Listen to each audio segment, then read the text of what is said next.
waveform. We had the waveform right in front of us. This is so...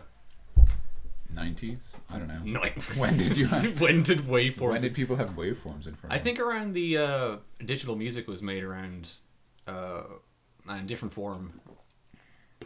in maybe the 80s. It kind of started there with synthesizers. But I think waveforms... No, yeah, 80s, I think. Late 80s. Late 80s, okay. And that's kind of when the time when...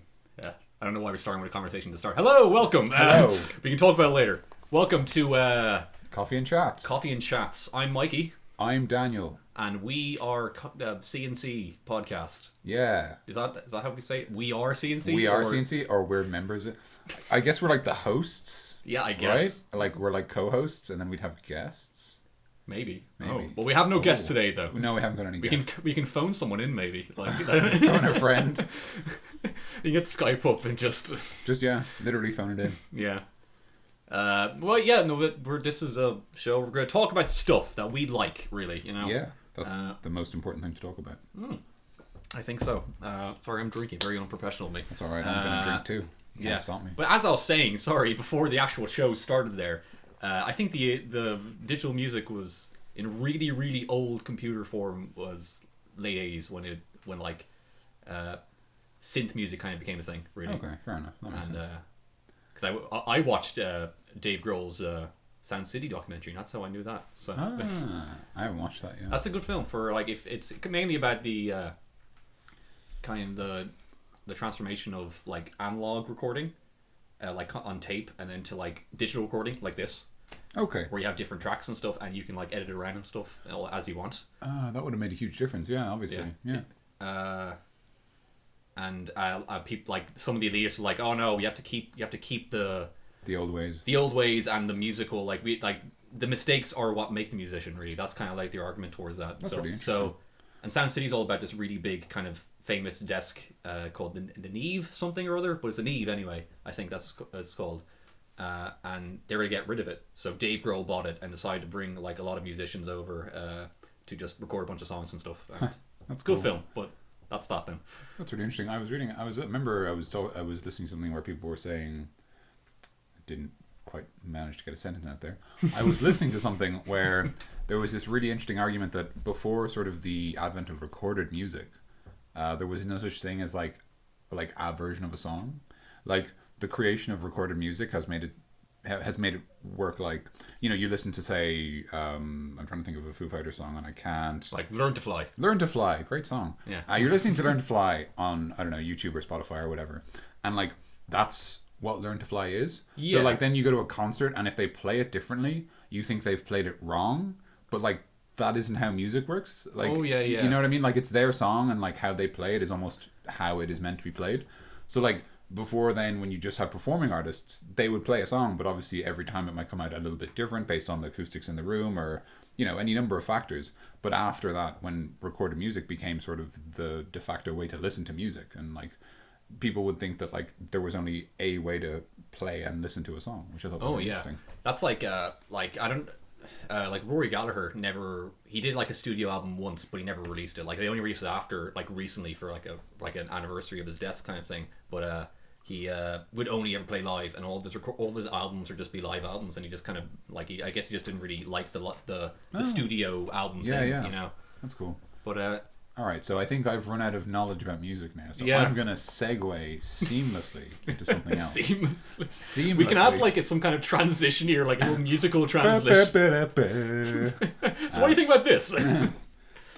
And it'll just be like us kind of finishing a laugh and then talking about something else as if we've just finished a really funny joke. Yeah, we can do the talk show thing where it just kind of like the music plays us out and we're just kind of we're talking but we're not really kind of talking. Oh yeah. That wouldn't work on a podcast though. It wouldn't. No, it's in an audio only format. It's just us mumbling, like, just loud music blaring over us.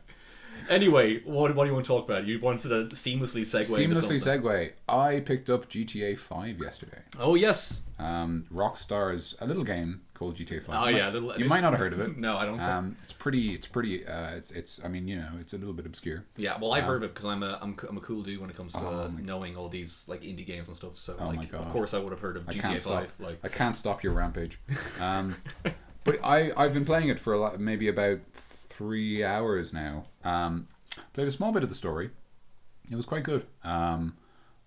didn't really get very far. I haven't even unlocked, if that's the right word for it, Trevor yet. Yeah. You unlock. Yeah, that's you know unlock him. Yeah. If that makes sense. Like I've done enough of the story that you haven't got to his part. I'm able to swap to Franklin and Michael, but there's still the bit of the circle, the bit of the pizza, the character pizza. I haven't unlocked the Trevor part of the character pizza. Yeah. It's funny because it like you would think there's like a fourth character, but there isn't. That's like for like Franklin's dog or something. Oh yeah, there's no fourth character. People are like it's for Chop or I think. Oh, excuse me, some terrible gas there. If you're playing online, you occupy that part of the pizza. Oh, and then you can switch up to Franklin or Michael or whatever. And I don't know how seamless that actually is. It looks seamless. I didn't try it because I was in the middle of a mission at the time, and I thought it would be really rude. Just be like, oh, sorry guys, I've got to go pick up my kids or something. But yeah, like I played a little bit of the story, and then I jumped into some online, and I did a few heists. Didn't really get a kind of feel for it because as a low level character, when you're playing heists, everyone else sort of does everything for you. Yeah. And there's this sort of really, I think it's kind of a shame. There's this thing where people like really, and this is kind of a stupid term to put it, but like they kind of game the heists. So we did this one heist, for example, where you're supposed to like, you know, raid this airfield and like kill all the goons and then take the plane and drive away. Yeah. And I was doing it with this one group of people. I didn't know any of them, obviously. And you know, the sort of leader of the host of the heist mission was insistent that the best way to play the mission was to everyone get in his car, which was like an armored, you know, sports car. Like it just had loads of armor plating on the sides. And he was like, everyone just stay in the car and shoot from inside the car. And he'll just drive around in circles, and we'll just shoot everyone as we drive around in circles. Yeah.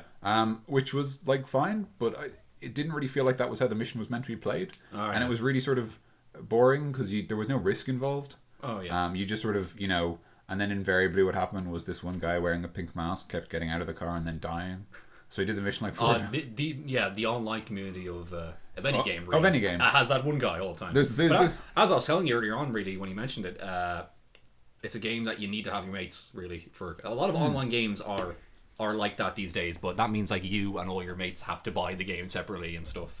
But if everyone happens to have GTA 5, then you'll have a great time with the heist. Like and especially because of the whole system where like you take on roles in different missions. So you know, for example, in that mission, the one where you steal you steal the plane, one of you has to be the pilot. One of you is assigned the role of pilot, and they're responsible for driving the plane. And so it's cool because you have like a skill system where you have like driving and shooting and lung capacity, which is a whole skill on its own for some reason, and like piloting and like strength and maybe another one. I don't know how many I've counted, up to 6 maybe. Charisma, intelligence. Wisdom, dexterity, constitution. Lung capacity is my dumb stat anyway. So. Good joke. First podcast joke. There you go. First joke. I need like you need a balloon to go down. You managed to make a joke in a podcast. But I think it's cool, the concept that you could almost sort of, you know, everyone takes a role. So like you have the designated pilot and he spends all his time getting better at piloting, and you have like, you know, the ground team and they're like these two birdie dudes who are really good at shooting and stuff like that. Yeah. And I think that's cool because you can kind of almost role playing is a strong word for it, but you know, you have a role in the group and you know your role, and that's nice to have this sense of belonging where you don't like, oh, you're the, instead of just like you don't really want just everyone to be a guy with a gun and just go in there and shoot the guys. Yeah, exactly. Everyone has to do their own thing. Yeah, exactly. And I think the skill system is a nice system for sort of being like, oh, one of you can be the driver, one of you can be the pilot, like, you know, stuff like that. Like I think that's a cool way of doing it.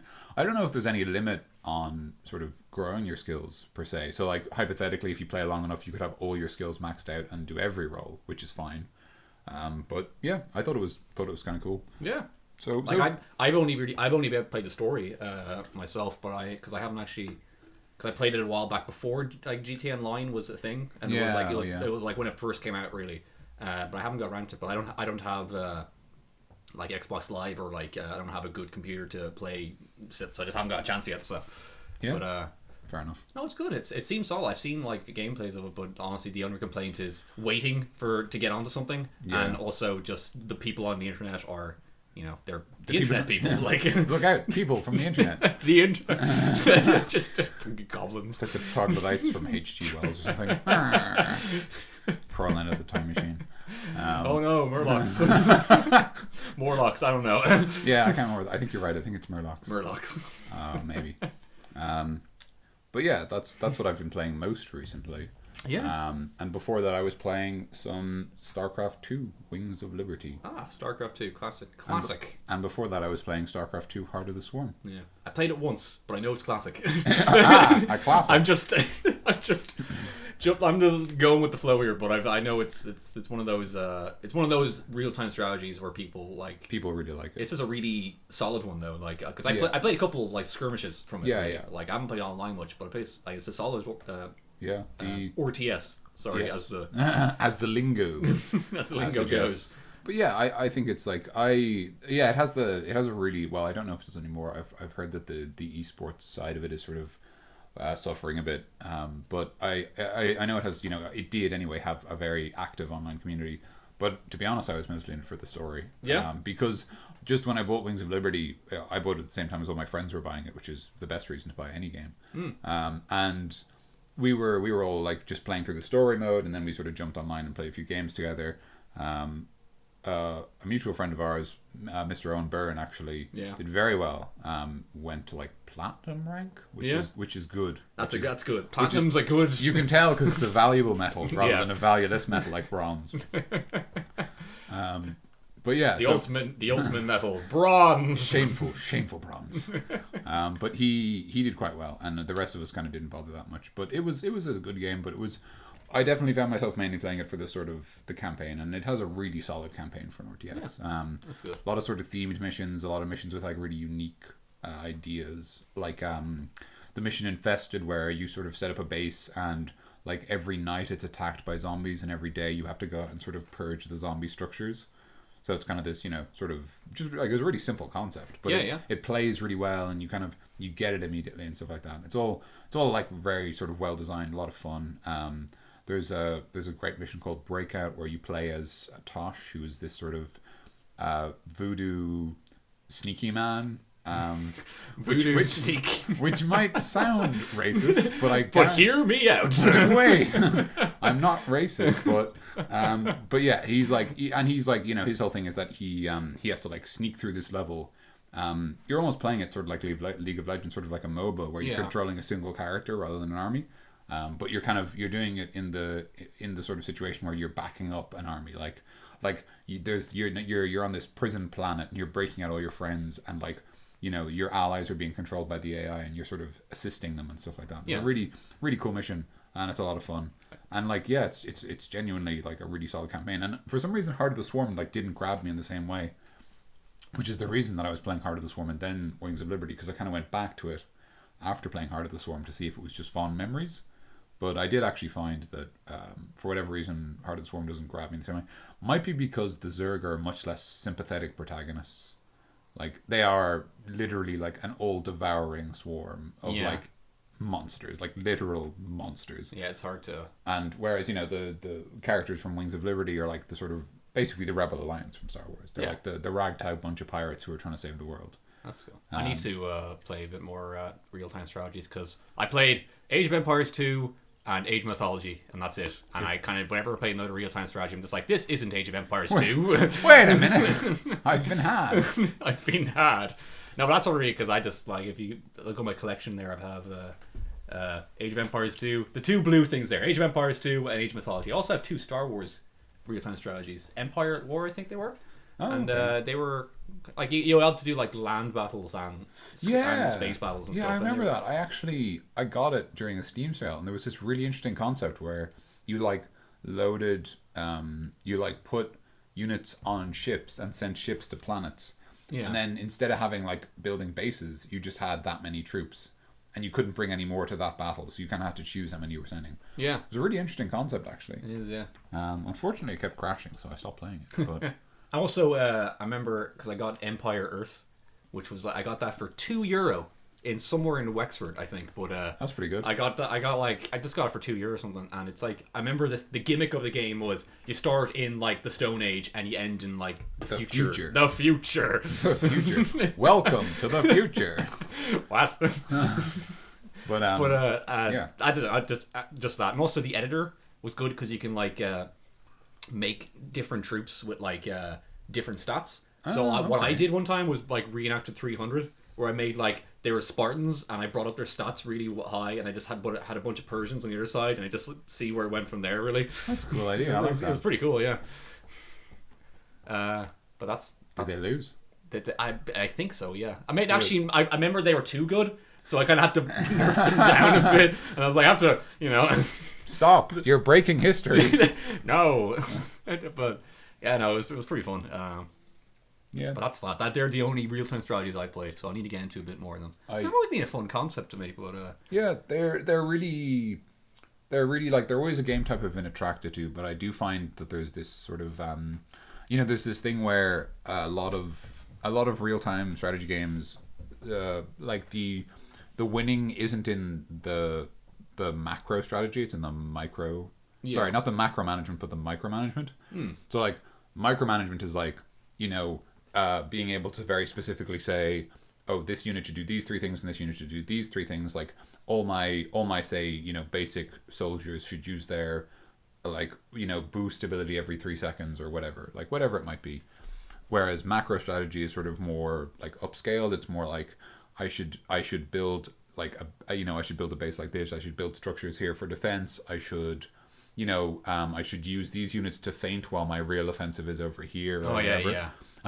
And like that's what I'm really attracted to. I really like the idea of this sort of being the master strategist and sort of I'm the puppeteer. Yeah, like doing the thing where you send forward the the sort of units and you're like engaged in some battle somewhere, and secretly your real plan is over there, and you've and like it's just kind of it's interesting, and like I always think it's a more interesting concept, but it's very difficult to find a game that. It is, yeah. That. There's not a lot because a lot of them are involved. Like you try to do something like that, but units are too expensive, or they're like you have a population like cap. I don't know. I just played Age of Empires 2, so that's the only thing I'm going by here. But you have a population cap. Oh, that population cap. No, but we were playing. We used to always play kind of games of Age of Empires 2 online, and there's one point.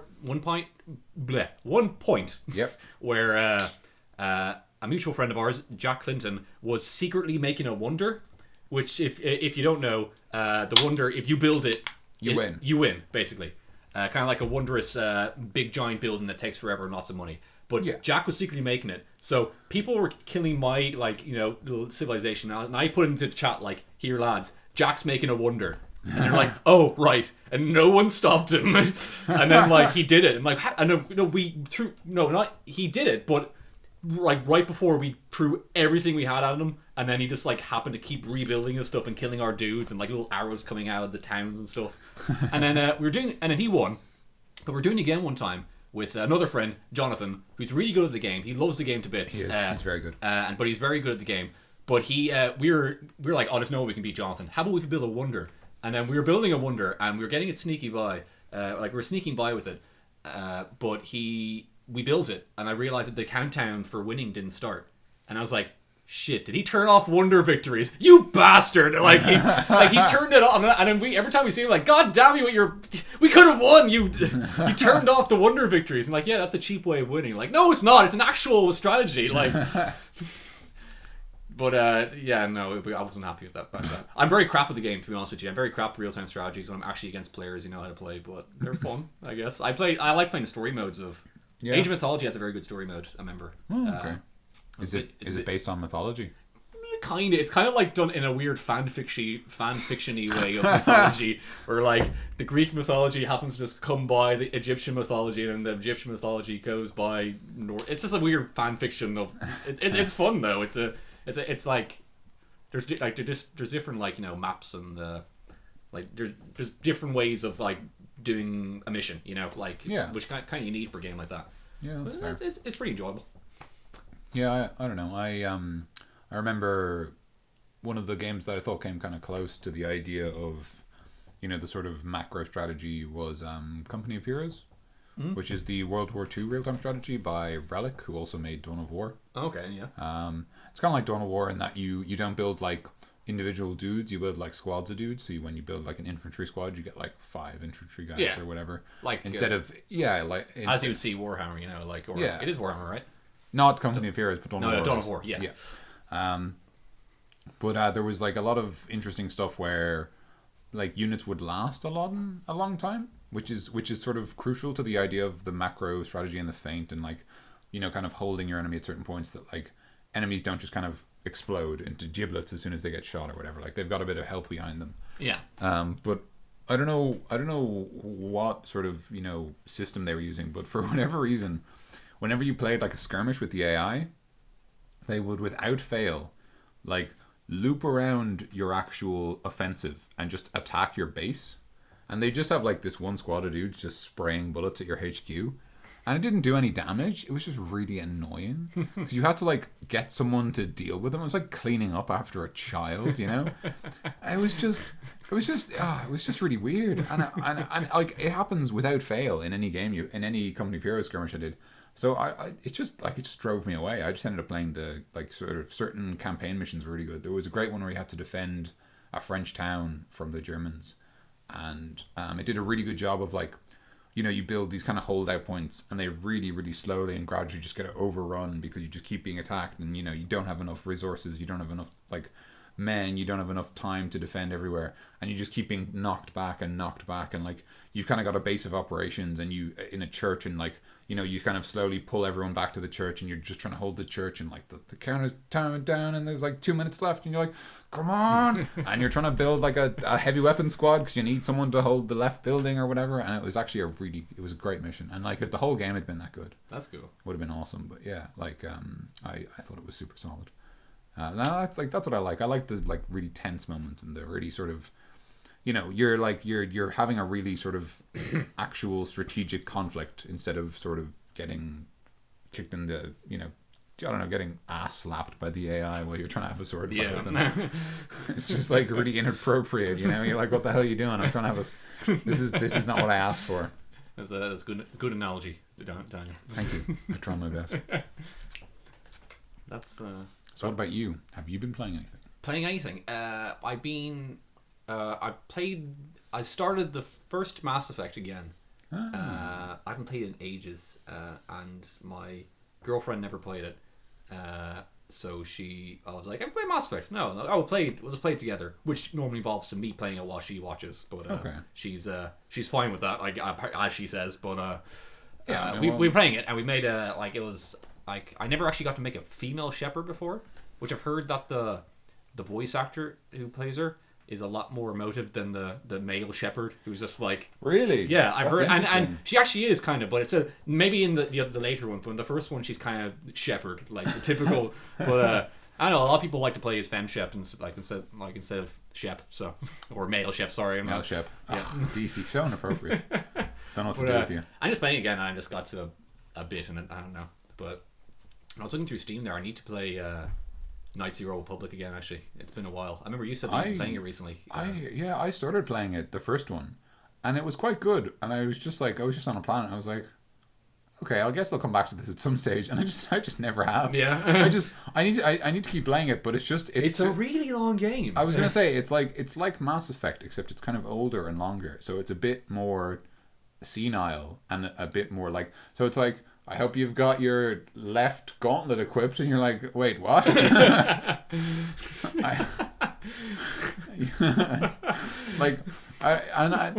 slightly overstating it, but it is the thing where, like, you know, there's actually something that I think is really frustrating with Mass Effect in particular, where like the game design gets way more streamlined. Like, if you wanted to introduce someone to Mass Effect, the best game to do it would be Mass Effect 3. Yeah. Because Mass Effect 3 is like the most linear, the most streamlined, the easiest to get someone into. It has like, you know, if you don't change any options in Mass Effect 3, you could probably beat the whole game. Like, if you kept the default weaponry from the first mission, you'd probably be able to beat the whole game with it. Whereas, like, in Mass Effect 1, you've got, like, all these guns, and you can only use certain guns well, depending on your class. Yeah, it was a lot more, and you had to choose which ammo you were using, and which, like, an armor you were wearing, and stuff like that. Yeah, I was, like, kind of overwhelmed with all that stuff. Like, I just... And which armor... Armor! Just give me armor. And which armor upgrades you wanted. And which kind of bionic amp you wanted. I don't actually remember too much about Mass Effect 3, other than the ending, of course. But I don't remember too much of like the story and what happened during it. There's a lot of like, well, it's mostly just really like climactic stuff. Like there's the bit where you fight on the Turian homeworld. Oh yeah. I remember that bit. There's the bit where you go to undo the what's it called? The thing that means the Krogans can't have babies. Genophage. Genophage. You undo the genophage. There's a mission where you do that. Spoilers. It's like 4 years old at this stage. I don't know, whatever, man. There's no excuse. If you haven't played Mass Effect, there is no excuse. You should be playing Mass Effect. No, like, I think most people who really, really mind... And also, like, honestly, being told the genophage is cured is almost irrelevant. Yeah. You don't know what the genophage is, and, like... I don't know. Also, it's probably bound to happen at some point. It was bound to happen at some point. It was just inevitable. Like, the only reason it existed was to be cured. Yeah. But, there's a new one coming out, right? It's Andromeda. Andromeda. Andromeda. Isn't that a TV show or something? I don't know. Battlestar Andromeda. Battles. That's probably like a mashup. Some fan out there is like, yes, they've listened to my fan fiction. Finally. But no, what? There's not really much to it. Is there just like scenery shots? But yeah, there was a trailer of some scenery, and then there was Mass Effect, and then Mass Effect, and then Mass Effect ran down a hill. Yeah, that's right. And are you Mass Effect? And are you Deus Ex? And are you Deus Ex? Do you play as Deus Ex? But no, yeah, sorry. There's a scene where like Shepard like jetpacks off a hill and like jetpack. Whoa! And like cyber knifes a dude. That's so cool. Yeah. Here's some like dumb scenery, and then Shepard totally kills a dude on a jetpack. And then Mass Effect totally kills that guy.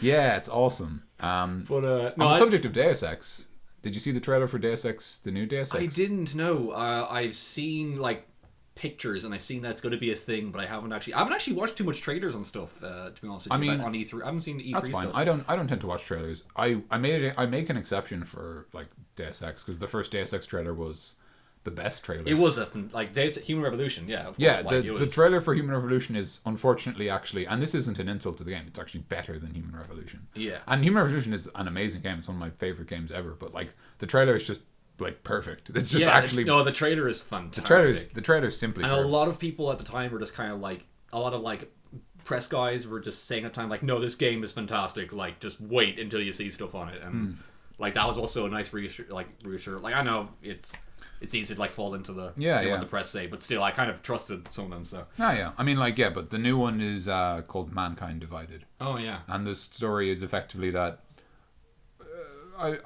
I'll be honest, I can't remember the ending for Human Revolution. There's the 4 buttons and you pick one and oh yeah. Sorry, spoilers. You press buttons. Spoiler alert, there are buttons and you may have to press them. But yeah, so there's 4 buttons and you press one, and effectively, Mankind Divided is about it's in 2029, which I think is 9 years after. Am I wrong? Do you remember when Mass Effect was it 2027 or was it Deus Ex? I don't know. What did I say? Mass Effect. You said Mass Effect. When's Mass Effect again? when does Mass Effect beat up Deus Ex? The ultimate crossover. But yeah, sorry. I can't remember when exactly Human Revolution is set, but I believe it's either 2027 or 2020. But the new game is set in 2029. Okay. And it's all about how humankind almost has sort of the sort of, the kind of the thing that was threatening in Human Revolution was the whole idea of the augmentations. Augmentations and augmentations becoming commonplace and normal humans not being able to compete. Yeah. Effectively, like, both physically and mentally, not being able to compete with these augmented people who are literally built to be better. Mm-hmm.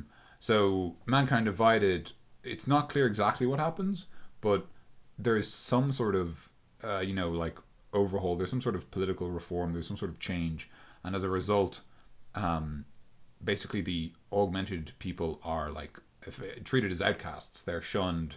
They're arrested. They're brought to like detention camps. Yeah. For the crime, in inverted commas, which you can't see, for the crime of having like augmentations, effectively. So you have all these people being rounded up and beaten up by police and stuff like that. Yeah. And I'm not really sure exactly what Mr. Deus Ex is doing. Adam Jensen. Mr. Deus Ex, as I like. No, but yeah, he's some sort of covert operative. I'm not sure who he's working for. I don't think it's clear yet. But he's working for someone, and he goes around beating up goons, having more superpowers, which is great, and just having a grand old time. It's what you need in a sequel, like bigger, badder sometimes stupider powers. Like. Yeah, it's great. I mean, yeah, there's like in the sort of trailer they've shown, he has a magic energy teleport, super metal shield thing where he just turns into like a weird polygon version of himself, and is immune to bullets. And he also has like, he can, the like sword like elbow knives he has. Yeah. That can like shoot out. He can like shoot them and like throw them at people effectively. Like they shoot out of his hands and just hit someone really far away, which is like unbelievably cool. Yeah. And also he has like knuckle, like a knuckle tasers. Like he can like shoot like he like shoots little like taser darts out of his knuckles. Like he's my favorite power is when he like punched through a wall and got it like Batman the guy. Like yeah, that's great. That's like that's absolutely the best power. And there's also one where he like, I think he turns his hand into a gun. I know, like whoever you are, if you can turn your hand into a gun, that's just like the best power. Yeah, like, absolutely. In whatever game you're in. But yeah, I mean, like, so he just has all the powers now. He just keeps getting more powers. All the powers.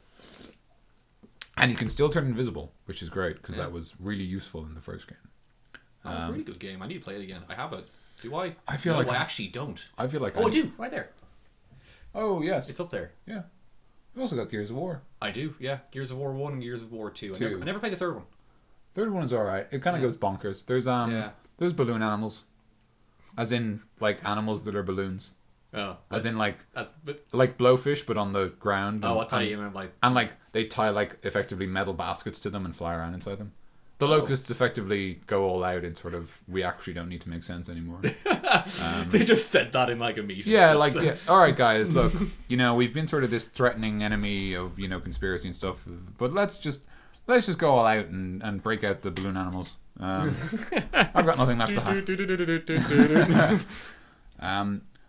Yeah, it's like, I think Gears of War gets a sort of, I think there's a little bit of a backlash to Gears of War because it's the big muscly men with guns shooting things and like ducking behind things and shooting, and that's not okay in this day and age. But it's pretty solid. Yeah, it's what got it's. I got Gears of War 2 there with my Xbox 360 for the first time, and okay. They were great games, but it came to those kind of like typical shooty men games, which I'm going to call them in the genre of itself, shooty men games. Where I love shooty men games. And it's just a vague term. But no, I just I played Gears of War 2 first, and okay, it was a solid game. Yeah, solid. Like, I mean, challenging. So. I still think that Gears of War did a great job of having like different tonal moments. Yeah, the first one in particular, you'd had the whole, you had like the yumping gunfights with Locust, where it's like, I'll shoot you in your face, and then you had like moments like the Berserker, who you can't actually fight and you have to like sneak around and then use her to smash down pillars and stuff. Yeah. And like that was really tense. Yeah. And then all the scenes at night where there's all the eat you flies or whatever they're called. Oh, the krill. The krill, yes, yeah. That's right. That's absolutely right. Yeah, the krill who like eat you if you go out in the dark, so you have to turn on all the lights and stuff. Yeah, they're really like pretty cool. Yeah, they're pretty cool games. They really kind of like they put effort into it. Yeah, I think everybody remembers the ad for it. Oh man, the Mad World ad. Yeah. That was a really good ad. And I just like, what is? I just know the ad. Like, don't even know what this is, but I know that I want in on the ad. But yeah, Gears of War. Gears of War. Good out of 10. Yeah, good. Yes, out of 10. Silence isn't good on radio. We should have written a list of things to talk about. We should have, yeah, but you know what? We never do, and we never need to. So wow, I think we might need to. I think the silence in the waveform says we need to. There's a big silencer. You might. Oh god, we're gonna need to. You can cuff that. You can buff that out. Yep. You can buff that out. What other games have you got that we can talk about? I got a bunch of Xbox 360. X-Blacks. Which I was like, because that's the only real console I play on, and because I don't have any of the new consoles. Neither do I. Yeah, but I was looking through the store, and I was just realized that wow, there's not really a lot of Xbox 360 games really like that I want to get. I guess like the really good ones are the ones that are like a bit expensive, and like the kind of new games, Yeah. Yeah, I mean, like you've got games that I mean, you've got all the classics there. Like you've got your. Did you ever finish LA Noire actually? No, I didn't. Neither did I. And yeah, it's too long. Too long. Yeah, it's too long. I actually, to be honest with you, my brother played through most of it, and my sister actually liked it. Oh, really? She's not huge into video games. Okay. But she kind of she thought it was pretty interesting for what it is and stuff. And I think, like, her partner just got her through all the shooty bits and the drivey bits and stuff, and she just did the LA Noire stuff. But I played the first mission, and that's it. So. Oh, okay. Yeah. So when you say you didn't finish it, you mean you didn't even start even play it. Yeah. Which I might give it a go, to be honest with you, but I don't know. Like, I'd say we should play it together. I think it would be a bit more survivable like that. Yeah, I think so. It's a really interesting game, and I would have liked it, to be honest with you. If no, I would have liked it if it was just kind of like a Red Dead Redemption GTA kind of more actiony, but just I think it would have suited well for just kind of having the tone of it and stuff, and just have an action game. But like that being said, they did do a really good job with the detective stuff, kind of. Really. Yeah, I mean, I don't remember too much of it. So recently I played Sherlock Holmes: Crimes and Punishments. Yeah, which is a really awkward title to say. Crimes and Punishments. Not Crime and Punishment, the novel by. Yeah, that guy. No, we can edit that in. Like, yeah, we can edit that in. Actually, that'd be really weird. No, it's by the Russian author Tolstoy. I can't remember his first name. Okay. I could be absolutely wrong, but anyway, it's like I think the title is based on that, and it's just a detective game because obviously you're Sherlock Holmes. Yeah. But the detective elements sort of felt like what LA Noire could have done, and I think I would have liked that a lot more. Yeah. I think one thing that LA Noire did, which was really ambitious, but I don't think worked out.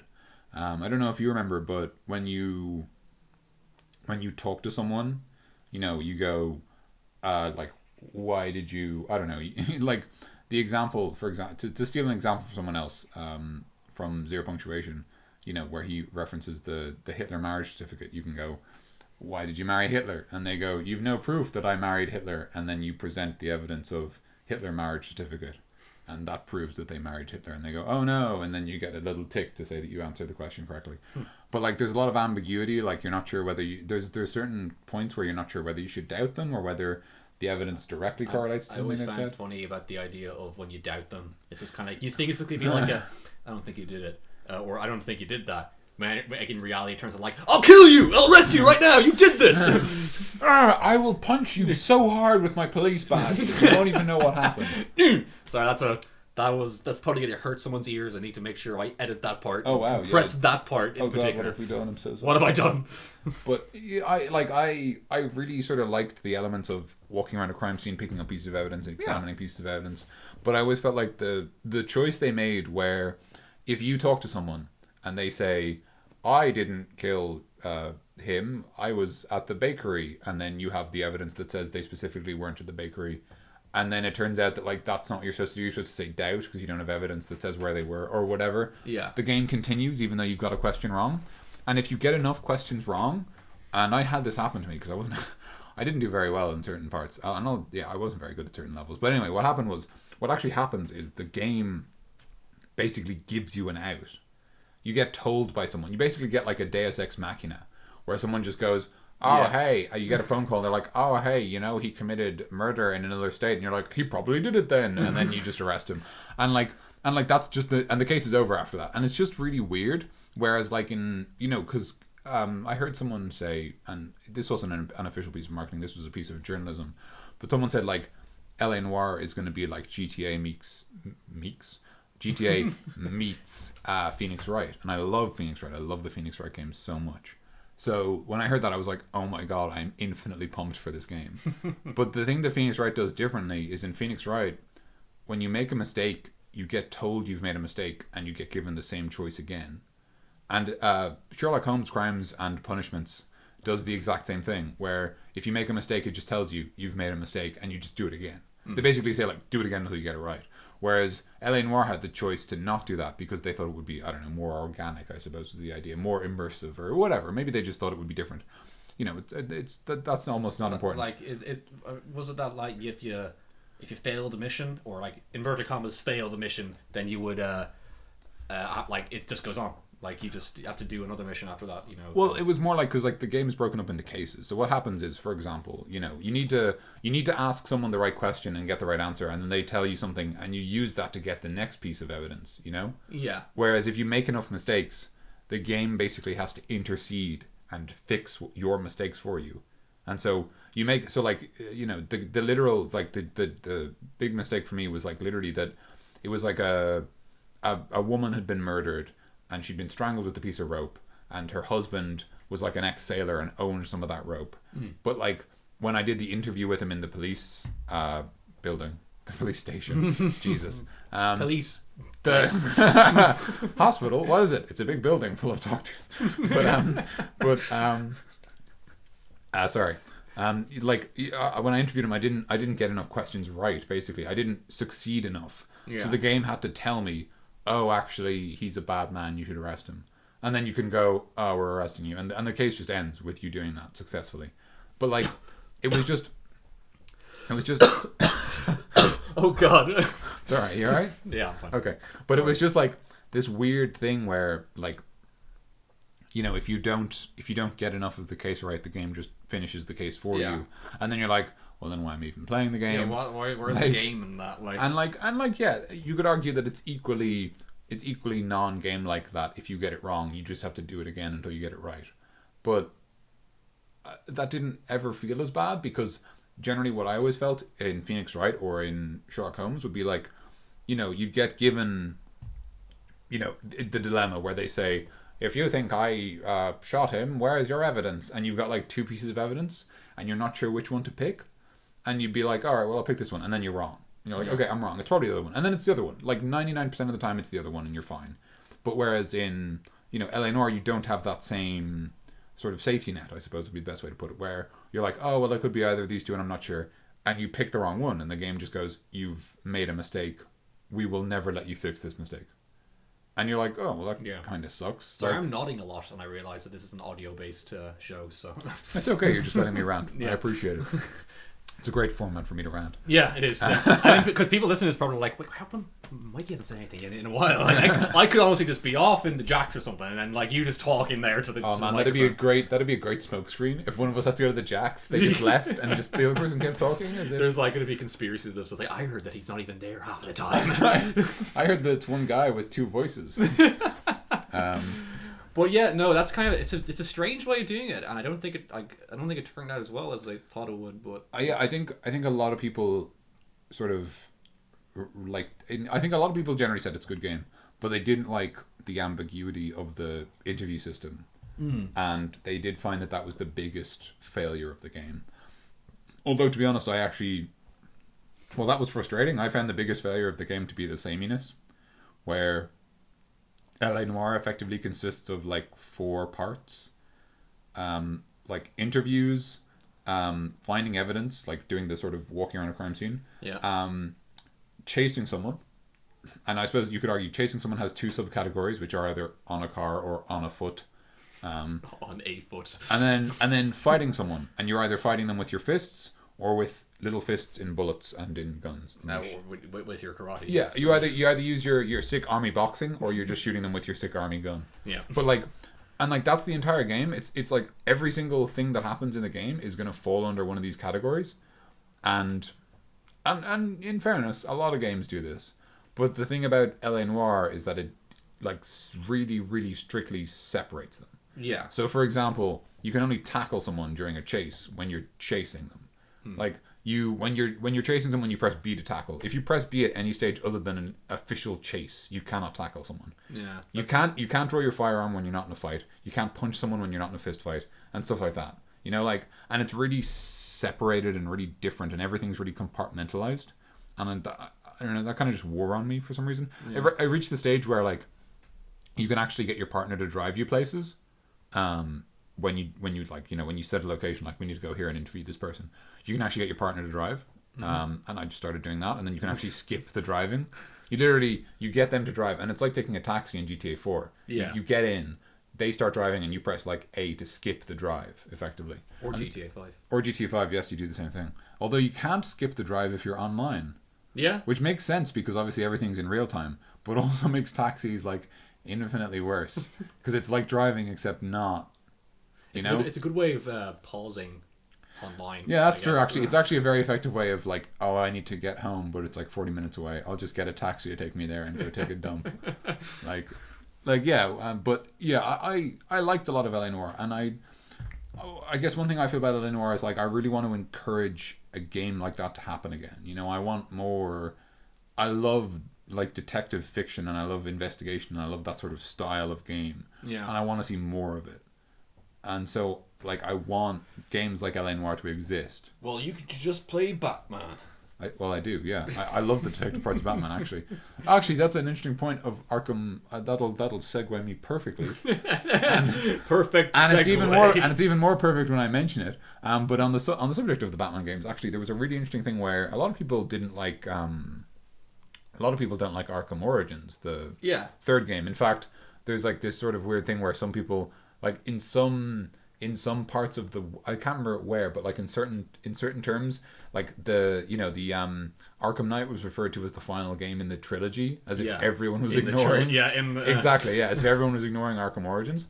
But like I actually really enjoyed there was a feature that was in Arkham Origins that wasn't in the other games. It might be in Arkham Knight. I don't know. I haven't got it yet because obviously it doesn't work on PC. Yeah. But there's this really interesting feature where you'd find crime scenes, and as well as just doing the thing where you turn on detective vision and go, there's the bullet hole, there's the trajectory of the bullet. You do this thing where you basically you find enough evidence and you like reverse engineer the crime scene, and then you can play a timeline of the crime scene.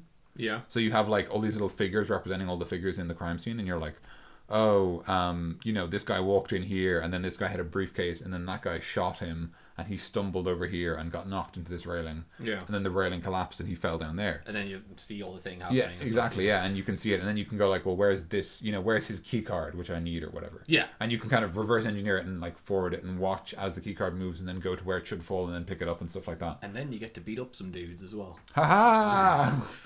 But like, I thought that was really cool. The sort of, you almost build this scene and that was cool. I think it was always a kind of a hard thing for the Batman games to do, kind of like, how do we put his detectiveness into a game? Yeah. And it's very difficult to do. It is quite difficult, yeah. Like doing the thing where you beat up criminals is easy. Doing the thing where you predator is actually it was kind of difficult. But they effectively built a system that became the groundwork for like every system. Yeah. They built the Arkham, the sort of Arkham, I don't want to call it the Arkham engine, but effectively the Arkham engine of like stealth. Yeah. And like loads of games use that as like sort of a base point for stealth now. Like Assassin's Creed and like Shadows of Mordor. Yeah, oh yeah, Shadows of Mordor is literally the same. But in fairness, there's a sort of running theme that Shadows of Mordor might have actually been a Batman game. Yeah. That was then repurposed into a Lord of the Rings game to basically monetize the franchise. Oh yeah. Where like the idea was that because there's the whole system in I don't know how much you know about Shadows of Mordor, but there's this system where you like brand people to make them yours, and it's like, you work for me now. Like that was supposed to be like Batman doing that on like the criminals. He's like, you work for me now. He's gonna make him Batman. I don't know how he Batmaned them because you can't do a supernatural brain brand. I guess you just put like a tag or something on them, or he just says you're mine now, and then that's you're mine now. Yeah, I mean, like, okay. All right, whatever you say, man. Just let me go. Come on. Then he throws him into like the. I mean, I would have said like an explosive collar, but that's a little bit beyond what Batman does. Yeah, but he's still crazy enough that you would see him doing something like that. I guess it could be like a shock collar. That wouldn't be unreasonable. Yeah. Like if you don't work for me, I'll shock you, and then. I don't. But yeah, I'm not sure. But it was. I liked that sort of. I think they did as good a job as could be expected. Excuse me, as could be expected of, representing the detective side of Batman in a game without that game being a detective game. Yeah. Like, if you wanted to make a game where Batman is the world's best detective. World's first detective. Who says that? I mean, if it was Bat Caveman, maybe. But like, well, it was a thing. Yeah, exactly. Yeah, it was a thing. There you go. Make a game of that. It's canon. It's canon. It's all canon. But like that would be interesting. But you'd have to make a game about that. but it would be very different. To be honest, like people like they know Batman for beating people up and for like predatoring people, like you know, and for being in the shadows, being a ninja. Basically, they kind of he is the world's greatest detective, but you know, people remember him for just being Batman. So yeah, I guess also, you know, there's the whole thing where a lot of Batman's current cultural identity is based on the Nolan films and stuff, and in those he's very much the sneaky, punchy man. Yeah, punchy ninja man. Yeah, I really like Batman Begins actually. It's a really good movie. Because I the reason why I like it is because I'm like, Batman actually kicks ass in that film, but if you watch the other ones, he's always like getting beaten up like all the time. I guess that's the idea, that, you know, he gets beaten by people who like get to know him. Yeah. And in fairness, Bane could beat up Batman with his that's with the his point big of him. with his big muscles, big Baney muscles. That's the point of him really. So yeah, he's Bane. I always thought his representation in the Arkham games was kind of strange. Yeah, he was very like, and then exploding into stuff like. Yeah, I mean, I think they made the argument that like not the Venom, or is it the Venom? The Venom, yeah. Is the Venom? I think it's called the Venom. Yeah. What's the one that's the super one? That's Titan. That's the other one. Yeah. Yeah, but Titan actually makes him stupid or something. Okay. But yeah, the Venom isn't supposed to make him any stupider. But I'm not sure. I don't know. I think because he's supposed to be smart and strong at the same time. That's the point of it. Yeah, he's smart and strong in Arkham Origins, actually. Yeah, actually, I never really got to that part. He's got a pretty solid boss fight. It's all right. You just punch him a lot, and then a helicopter shows up. Do some punching. It's all right, and then you save the Joker from dying, and the Joker's like, "Why did you do that?" And he's like, "Batman," and then you leave. It's a beautiful scene. And you leave. And then like it's Christmas. Merry Christmas. There's not much Christmas games actually going around, so like there you go. Batman Arkham Oranges. Yeah, I always call fucking Arkham Oranges. Batman Arkham Oranges. Because I used to always call like XMen Oranges. XMen Oranges. Which one is the Wolverine? Oh man, that was not a good movie. No, it wasn't. No, it actually wasn't. Not really. No, I'm sorry to say that, people out there, but it wasn't a good film. Look out! It's not a good movie. Look out! Yeah, but watch out! Radioactive We Man. can talk about a movie now. I guess we're almost like near an hour here. Full circle. We've been talking about music for a little bit at the start, and then video games, and then a lot of video games, and then video games. We talk about Batman now, which is like a multimedia IP. So yeah, it is actually. It wasn't a good movie. I liked First Class a lot. First Class is a very good film. Yeah, you could say it's first class. And then that's when the audience claps us off. Dan will be back after these messages. But that was actually an excellent movie. I thought it did a really excellent job of. It did this really brilliant thing where, like they did a really good job of making, Charles and Xavier not Charles and Xavier. Fucking nailed Charles and What's Xavier. Magneto's first name again? Shit. I can't remember at all.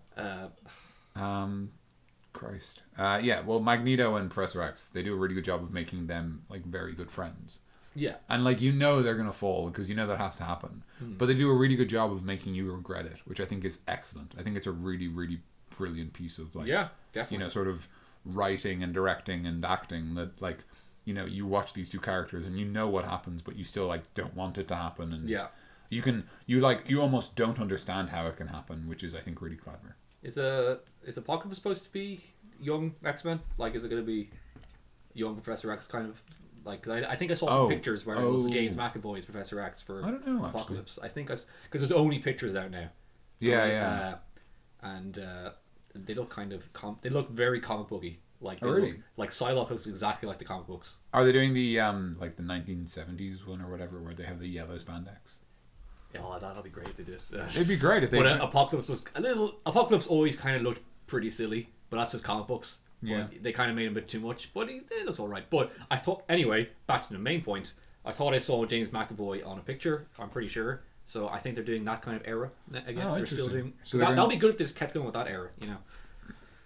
I mean, he's a really good Professor X. He is, yeah, he really is. I mean, you could even just... I really like James McAvoy as an actor. Like, he's a very good actor. So yeah, I mean, you could even just you can even do the sort of post-accident where he's just in a wheelchair. or whatever. Yeah. Like you can have him be Professor X as traditional Professor X, just a bit younger. I guess he doesn't need to like shave his head now because he kind of already developed the character as his own now. So yeah, absolutely. He thought he was going to, but he's been in this movie. Oh, really? That's really interesting. He thought for First Class that he was going to have to shave his head. Like, oh, not yet. Let's say that after at the end of the film or something. Yeah, okay. And then for the second one, they didn't. So I think they're going to keep it going and just kind of develop a new like version of it because I don't mind that anyway. Like I don't. I mean, I think that's an absolutely brilliant idea. Like for example, that's what happened to Avengers. After Samuel L. Jackson, like Nick Fury is black now. Effectively. Yeah. Because of Samuel L. Jackson. Yeah, exactly. And He used to be the like sort of the the white crew cut, muscly dude. Yeah. But like now he's black. Now he's because of Samuel L. Jackson. Because it was, exactly. Pretty much. And then when the movies came around, like okay, he's gonna play him. Like exactly like because he did such a good job when they did you. Then I don't know what made them choose Samuel L. Jackson specifically, but I guess like one writer just like loves Samuel L. Jackson. Yeah, it could be that simple. And thought he would be great as he's modeling the character. He's actually a good Nick Fury, I think. He is. I quite enjoy him as. He really is. I think he's kind of does the solid performance as the sort of guy in charge of the good guys who's probably not really a good guy. Yeah. But like is good enough, which is always fun. I was watching Winter Soldier recently again. Oh my god! And it's a great one. It really is. I love that movie so much. It's really one of the better ones, son. That's like in my opinion that is the best Marvel movie so far. Yeah. No, it's I don't know what to say. What I would say would be better than that one. So yeah, I mean, like that's I think for me it would be like Winter Soldier on top, and then under it would probably be like one of the Avengers movies. Probably they're both quite good, but I mean maybe the first one. I honestly can't remember. I know that people made like I know that the people had the problem with the second one where like it definitely felt like a lot of it got cut because there was almost too much movie. Yeah. And then probably like maybe the first Iron Man in third place. The first Iron Man's solid. Very solid film, yeah. Very solid movie. And it does that nice thing where it's kind of early in the Marvel continuity, so there isn't too many characters, whereas now they're getting more and more characters. I remember really liking the first Thor. It was a very small and nice film. Yeah. One of my favorite, I honestly the one scene I just always remember back is when Thor is in the bar while Foo Fighters Walk is playing in the background, and I'm just like, is this a Thor movie? And he's just kind of like talking to like the professor guy like about himself or something, and just like trying to find himself or something, or he's sad and just like, what? This is Thor? Like, come on. And then everyone's like, why is Foo Fighters in this song? Like, oh, because Thor's learning to walk again. Like, oh man, perfect. Are we going full circle talking about Foo Fighters again now? Yes. Wow. That's a good way. I think this would be an ideal time to end. Yeah, I think so. We're almost an hour here. Yeah. Yeah. There we go. We got. That's pretty good, actually.